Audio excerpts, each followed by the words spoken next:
नमस्कार साथियों, आज हम बात करने वाले हैं think and grow rich book का चैप्टर 2। इस चैप्टर की शुरुआत में बॉन्स की इच्छा शक्ति का वर्णन किया गया है। बॉन्स बेपढ़ा लिखा लड़का था जिसका वेशभूषा फटेहालों से थी, परंतु उसका विचार एक राजा जैसा था। उसका स्वप्न था कि वह इस सदी के महान वैज्ञानिक का व्यापारिक सहयोगी बने और एक दिन इस इच्छा को पूरा करने के लिए एडिसन की शहर की ओर चल दिया। परंतु वह इतना गरीब था कि उसे अपने शहर से एडिसन के ऑफिस तक जाने का रेल का किराया भी नहीं था, पर उसने हार नहीं माना और इस यात्रा को बॉन्स ने मालगाड़ी के जरिए पूरा किया। जब वह स्टेशन से एडिसन के दफ्तर की ओर जा रहा था तब उसका दिमाग बहुत एक्टिव था। अमीर बनने की ओर उठाए पहला कदम। वह मानसिक रूप से एडिसन के पास पहुंच चुका था। वह सुन रहा था खुद को कहते हुए कि उसकी एकमात्र दम इच्छा है कि वे एडिसन का व्यापारिक सहयोगी बन सके। बॉन्स की यह इच्छा हर भाव पर हावी थी और वह बिल्कुल स्पष्ट था। जब वह एडिसन के पास पहुंचा तो उसके पास कोई नई इच्छा नहीं थी। यह तो काफी समय से उसके सीने में धड़क रही थी। शायद ये सबसे पहले एक कामना के रूप में उसके दिमाग में उभरी हो, पर एडिसन के सामने पहुंचकर यह मात्र एक कामना ही नहीं रह गई थी। कुछ वर्ष पहले एडविन सी बॉन्स फिर एडिसन के सामने थे, उसी ऑफिस में जहां उसकी पहली मुलाकात हुई थी। अब वे जिस बॉन्स को जानते थे उनसे जलते थे क्योंकि जीवन ने उन्हें एक अनोखा ब्रेक प्रदान किया था। आज लोग सिर्फ उनकी कामयाबी या विषय देखते हैं, उन परेशानियों को नहीं जो उन्हें सफलता पाने के लिए झेलनी पड़ी थी। वस्तुतः बॉन्स को सफलता प्राप्त हुई क्योंकि उन्होंने एक स्पष्ट लक्ष्य को प्राप्त करने के लिए अपनी सारी शक्ति सब कुछ दांव पर लगा दिया था। वह उसी दिन से ही एडिसन का व्यापारिक सहयोगी नहीं बन गया था जिस दिन वह उनसे मिला था। उनको पहले बहुत छोटा काम करना पड़ा था, लेकिन वह संतुष्ट था कि वह अपने लक्ष्य प्राप्ति की दिशा में पहला कदम उठा चुका है। उस पहली मुलाकात के 5 वर्ष बाद उसको मनचाहा काम प्राप्त हो पाया था। उससे पहले तो इच्छा पूरी होने का कोई आसार भी नहीं नजर आ रहा था। सिवा उसके सभी उसको एडिसन के व्यापार चक्र में लगा एक साधारण पुर्जा ही समझ रहे थे, परंतु खुद बॉन्स स्वयं को एडिसन का भागीदार समझ रहा था। यानी जिस दिन वह एडिसन के यहाँ काम पर लगा उसी दिन से एक स्पष्ट इच्छा शक्ति का यह एक अनोखा उदाहरण है। बॉन्स ने अपना लक्ष्य प्राप्त किया क्योंकि उनकी एडिसन के साथ भागीदार बनने की तीव्र इच्छा थी। उसने एक योजना बनाया और उस पर सब कुछ न्यौछावर कर दिया। वह अपने मन में इसी इच्छा को तब तक पालता रहा जब तक कि वह एक जुनून बनकर एक स्पष्ट तथ्य न बन गई। जब वह ऑरेंज एडिसन के शहर पहुंचा तो उन्होंने खुद से कभी नहीं कहा कि मैं एडिसन को राजी कर लूंगा मुझे कैसे भी एक नौकरी देने के लिए, बल्कि उन्होंने कहा मैं एडिसन से मिलकर उन्हें एक नोटिस दूंगा कि मैं उनके साथ व्यापार करने आया हूँ। उन्होंने ऐसा कुछ नहीं कहा मैं दूसरे मौकों पर भी निगाह रखूंगा अगर एडिसन के संस्थान में मुझे कोई मनचाहा काम नहीं मिल पाया तो, परंतु उन्होंने खुद से यह जरूर कहा मैं कुछ भी करूंगा जो भी एडिसन कहेंगे, लेकिन मैं उसका व्यापारिक सहयोगी बनकर ही दम लूंगा। दुनिया में एक ही चीज है मेरे लिए, एडिसन का व्यापारिक सहयोगी बनना। उसके लिए चाहे कुछ भी हो, मैं अपना पूरा भविष्य दांव पर लगा दूंगा और मनचाहा पद प्राप्त करके ही रहूंगा। यानी बॉन्स ने वापसी के सारे रास्ते भी अपने लिए बंद कर लिए थे। अब वो स्थिति थी जीतो या बर्बाद हो जाओ। बॉन्स की सफलता गाथा का यही सार था। जैसे बहुत समय पहले एक सेना नायक को एक किला जीतना ही था जो सागर पार था। उसने अपनी सारी सेनाओं को जहाजों पर चढ़ाकर पार करवा दिया और फिर जहाजों को जलवा दिया। तब उसने अपने सैनिकों से कहा ये जहाज मैंने इसलिए जलवा दिए हैं क्योंकि अब हम वापस नहीं जाएंगे। हर वो आदमी जो किसी काम में सफल होता है ऐसा ही करता है। जब वापसी का कोई जरिया नहीं रहता तब ही वह पूरी ताकत से वह अपना मनचाहा पद प्राप्त कर पाता है। यदि थोड़ी भी वापसी की गुंजाइश रहेगी तो वह पूरी शक्ति से आगे नहीं बढ़ पाएगा। यही अदम इच्छा को पूरी करने का एकमात्र तरीका है जो सफलता प्राप्ति के लिए एक अपरिहार्य साधन है। इस कहानी से ऑथर बताना चाहते हैं कि अगर हम सब भी अपनी विचार शक्ति का उपयोग सही तरीके से करें, उद्देश्य की स्पष्टता, लगन और उन्हें धन संपदा या अन्य भौतिक चीजों में बदलने की अदम इच्छा भी जुड़ी हो, तो हम सब भी बॉन्स की तरह सफल और धनी बन सकते हैं। आखिरकार शुरू में उसके पास क्या था? न कोई अच्छी शिक्षा, न ही प्रभावशाली वेशभूषा,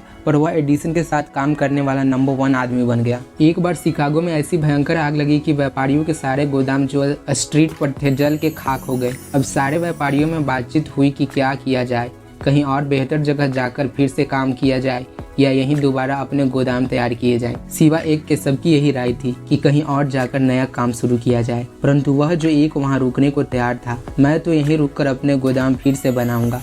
आप देखना, मैं यहीं सबसे बड़ा स्टोर बनाऊंगा, चाहे ऐसे कितने भी हादसे होते रहें। यह घटना लगभग 50 साल पहले की है। आज वह स्टोर उठकर खड़ा है मानो अदम इच्छा की मूर्तिमान इमारत हो। इसका निर्माता मार्शल फील्ड भी वही कर सकता था जो औरों ने किया था। जब भविष्य धूमे लगे और मेहनत की बहुत जरूरत हो तब ज्यादातर लोग विजयी नहीं सोचते, पर यही मार्शल फील्ड और अन्य व्यापारियों का फर्क सामने आता है और यही जुनूनी जिद एडविन सी बॉन्स को बाकी हजारों उद्यमियों से अलग करती है। एडिसन के साथ काम करने वाले हजारों रहे होंगे, पर कोई भी एडविन सी बॉन्स की सफलता का मुकाबला नहीं कर पाया। यही जुनून सफलता और असफलता या असाधारण सफलता और आम सफलता का फर्क उजागर करती है। पैसे की चाह तो हर आदमी को होती है, लेकिन क्या लाख कामना करने से धन हाथ में आ जाता है? लेकिन जब यह कामना एक अदम इच्छा बनकर जुनून बन जाती है और तरीके सूझने लगते हैं, यदि जुनून के साथ लगन भी रहे, तो ऐसा आदमी असफलताओं से डरे बिना अपने लक्ष्य में सफल होता है और धन संपत्ति प्राप्त करता है। धन प्राप्ति की इस अदम्य और जुनूनी इच्छा को वास्तविक रूप प्रदान करने के लिए कुछ प्रैक्टिकल कदम उठाने की जरूरत है। नंबर 1, पहले अपने दिमाग में सुनिश्चित करें कि आपको कितना पैसा चाहिए। सिर्फ यह कहना काफी नहीं कि मुझे बहुत सारा पैसा चाहिए। आपको एक स्पष्ट रकम की कामना करनी होगी। इसके पीछे एक मनोवैज्ञानिक कारण है जो आगे आने वाले चैप्टर में स्पष्ट किया जाएगा। नंबर 2, यह भी स्पष्ट सोचे कि आप इस निश्चित रकम के बदले में आप क्या कुछ कुर्बान करने को तैयार हैं। कुछ भी या कुछ नहीं से काम नहीं चलने वाला।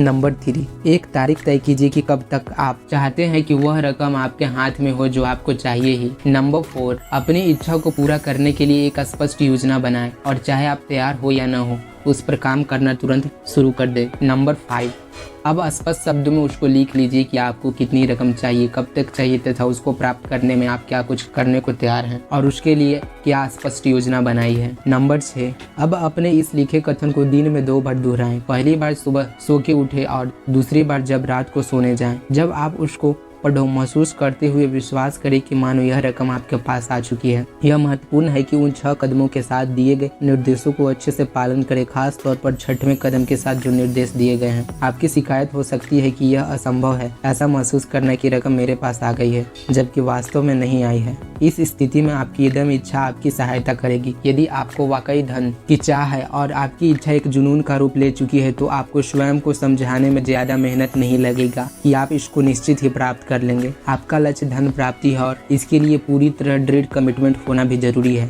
जो धन के बारे में पूरी तरह जागरूक रहते हैं, बहुत पैसा कमाते हैं, दिमाग में सुन कर बैठा चुके हैं कि आपको यह धन पाना ही है। इच्छा की अदम्यता आपको स्वयं ही आश्वस्त कर देगी मानो रकम आपके पास ही है। जो मानव मस्तिष्क के कार्य सिद्धांतों से न वाकिफ हैं, वे जरूर कह सकते हैं कि यह निर्देश प्रैक्टिकल नहीं है, लेकिन यह उनके लिए खास तौर पर सहायक सिद्ध होगा जो उनके श्रम की महत्ता नहीं समझ पा रहे हैं। यह कदम एंड्रूज कार्नेगी की खोज है, जिन्होंने बतौर एक साधारण श्रमिक स्टील मिल से काम करना शुरू किया था, परंतु उस बेहद मामूली शुरुआत के बावजूद उन्हीं कार्य सिद्धांतों पर काम करते हुए अरबपति हो गए थे। यह ज्ञान भी सहायक सिद्ध होगा कि इन 6 कदमों का बारीक विश्लेषण स्वयं थॉमस एडिसन ने भी किया था और इनको बेहद कारगर माना था। न सिर्फ धन प्राप्ति की राह में वरन किसी भी स्पष्ट लक्ष्य को प्राप्त करने के लिए यह एक महत्वपूर्ण भूमिका निभाएगी। इन कदमों को उठाने के लिए कोई भी कड़ी मेहनत की कोई जरूरत नहीं है और न ही कोई कुर्बानी की ही मांग है और न ही किसी खास स्किल की जरूरत है, लेकिन इसको सही प्रकार से लागू करने के लिए प्रखर कल्पना शक्ति तो चाहिए ही, क्योंकि तभी आपको समझ में आएगा कि धन प्राप्ति किसी तुक्की, किस्मत या नियति के भरोसे नहीं छोड़ी जा सकती।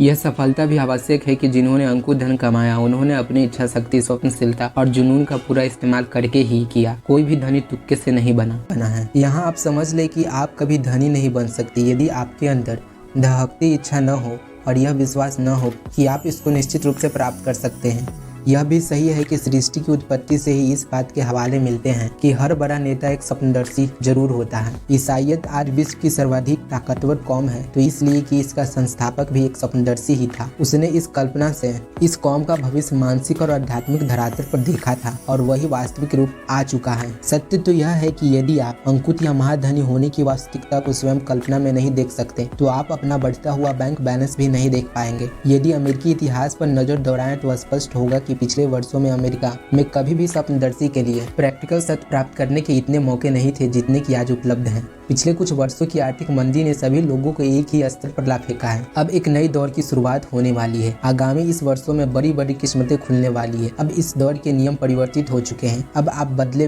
हुए विश्व में निवास कर रहे हैं जिसमें आवाम के पक्ष में ही हवा है। जिनको किसी मौके की आशा नहीं है वे ही इस युग में विजेता होंगे, क्योंकि स्थितियां ही कुछ ऐसी है। वह मंदी अब खात्मे पर है जिसमें वृद्धि और विकास मानो पैरालाइसिस हो गया था। अब इस विश्व की मांग है नए विचार, नए तरीके और नए नेता की जो इस धन प्राप्ति की दौड़ में शामिल है। उनको इस स्थिति से काफी प्रोत्साहन प्राप्त हो रहा है। अब युग को जरूरत है न्यू एजुकेशन सिस्टम की, न्यू मार्केटिंग स्ट्रेटजी की और नए साहित्य की, रेडियो के लिए नए फीचर्स की। लेकिन इस पूरी दौड़ में विजयी होने के लिए सबसे अधिक जिस तत्व की जरूरत है वह है उद्देश्य की स्पष्टता, अपनी कामना का पूर्ण एवं स्पष्ट ज्ञान तथा उन सबको प्राप्त करने के लिए दहकती हुई इच्छा। व्यापारिक मंदी के दौर ने जहाँ एक युग को मृत घोषित किया, वहीं दूसरे युग को प्रारंभ भी किया। इस बदले विश्व में प्रैक्टिकल स्वप्नदर्शी चाहिए जिनमें इच्छा शक्ति और क्षमता भी हो अपने सपनों सपनों को वास्तविक रूप देने की। यह स्वप्नदर्शी हर युग में और हमेशा सभ्यता के ढांचे का निर्माता रहे हैं और रहेंगे। जो धन प्राप्ति के लिए उत्सुक हैं उन्हें याद रखना चाहिए कि विश्व के वास्तविक नेता वही लोग रहे हैं जो अपनी अमूर्त कामनाओं को ठोस वास्तवों में बदल सके और उन आवेग युक्त विचारों को गगनचुंबी इमारतों, शहरों, फैक्ट्रियों, हवाई जहाजों, स्वचालित वाहनों और हर उस सुविधा में बदल सके जिससे जीवन में आसानी रहे। सहन शक्ति एवं खुला दिमाग आज के स्वप्नदर्शी की प्रैक्टिकल जरूरतें हैं। जिनको नए विचारों से भय लगता है वह तो काम शुरू करने के पहले ही हार मान लेते हैं। सत्य यह है कि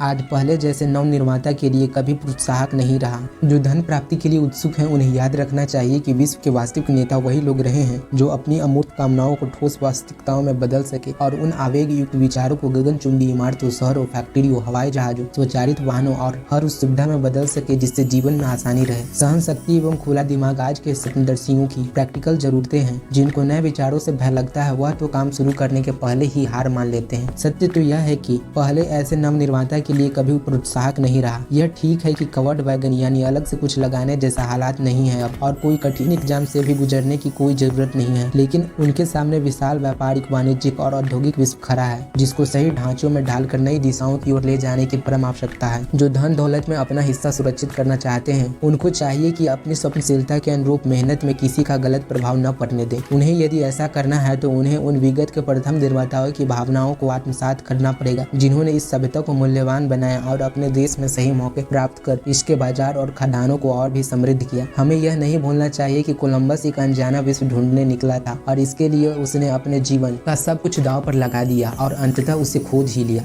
कोपरनिकस ने स्वप्न देखा था ब्रह्मांड में कई लोगों की संभावना का और उन्हें स्पष्ट करके दिखाया। जब उसने पहले यह कहा तो लोगों ने उसे पागल, सनकी इत्यादि कहा, परंतु बाद में उसने स्वयं को सच साबित कर दिया। बल्कि सारा विश्व उसी की बात मानने लगा और एक बार पुनः इसके मन की सत्यता साबित हुई कि सफलता को माफी मांगने की कोई जरूरत नहीं तथा सफलता में कोई भी बहाना स्वीकार्य नहीं। यदि किसी चीज में आपका पूर्ण विश्वास है कि आप सही हैं तो निसंकोच उसको करें। अपने सपनों को चरितार्थ करें बिना इसकी परवाह किए कि आपकी क्षणिक असफलता पर लोग क्या कहेंगे, क्योंकि उन्हें मालूम नहीं हर असफलता में एक अतुलनीय सफलता का बीज छिपा होता है। हेनरी फोर्ड एक गरीब एवं लगभग अशिक्षित व्यक्ति था जिसने एक घोड़ा विहीन गाड़ी का स्वप्न संजोया था। उसने उपलब्ध साधनों से काम करना प्रारंभ किया था तथा बिना सही मौके के या इंतजार करने के बजाय अपने काम में जुट गया और आज उसी के स्वप्न का चरितार्थ रूप सारी दुनिया में मोटर कार के रूप में घूमता रहता है। क्योंकि उसे अपने सपनों को सत्य बनाने की चेष्टा में कोई भय नहीं लगता था। उसने जितने पहियों को घुमाया है उतना तो संसार में किसी और ने तो नहीं घुमाया होगा। थॉमस एडिसन ने बिजली से चलने वाला एक बल्ब का सपना देखा था और 10,000 से अधिक असफल प्रयासों के बावजूद उसने अपना लक्ष्य पाया। ऐसे जो प्रैक्टिकल स्वप्नदर्शी होते हैं पलायन नहीं करते। राइट ब्रदर्स ने एक ऐसी सवारी की कल्पना की थी जो हवा में उड़ सके। अब उन्हीं के स्वप्न की वास्तविकता सारे विश्व में उड़ती फिर रही है। वेल ने सिगार स्टोर की पूरी एक श्रृंखला की कामना की थी और आज यूनाइटेड सिगार स्टोर अमेरिका के हर कोने में उपलब्ध है। लिंकन का सपना था काले दासों को मुक्ति मिले और अपने सपनों को पूरा होते देखने से